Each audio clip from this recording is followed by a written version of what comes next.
সর্বপ্রথমে বলি ১৮০ টাকার লিচু ৪০০ টাকা দিয়ে খাওয়া হচ্ছে, তাহলে লিচুওয়ালাকে কত টাকা চাঁদা দেওয়া হচ্ছে?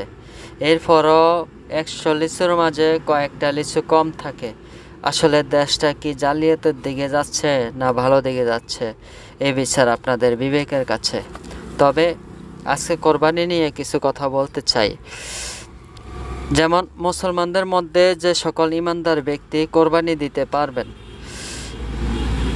প্রথমত সে বালেগ হতে হবে, আকিলওয়ালা হতে হবে প্রাপ্তবয়স্ক এবং স্মরণশক্তি সম্পন্ন, নিসাব পরিমাণ সম্পদের মালিক, যার কাছে অন্তত পক্ষে কোরবানির দিনগুলোতে ১০ এবং ১২ জিলহজের দিনগুলোতে নিজের প্রয়োজনীয় খরচ বাদে ৭.৫ তোলা স্বর্ণ অথবা ৫২.৫ তোলা রূপা পরিমাণ সম্পদ থাকবে, তার উপরে কোরবানি ওয়াজিব করা হয়েছে।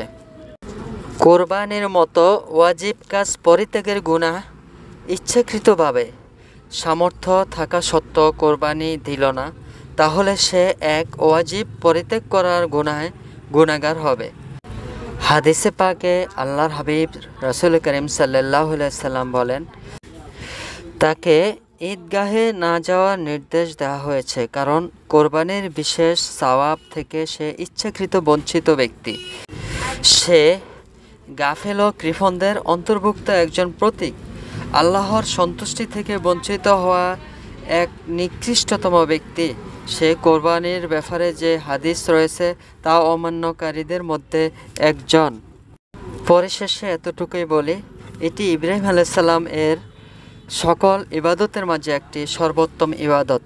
আমরা সবাই মিলে কোরবানির এই মহান ইবাদতের গুরুত্ব অনুধাবন করি, সাথে সাথে আল্লাহ রাব্বুল আলামিনের নৈকট্য ও রাসূল করিম সাল্লাল্লাহু আলাইহি সাল্লামের রাজামন্দি লাভ করে।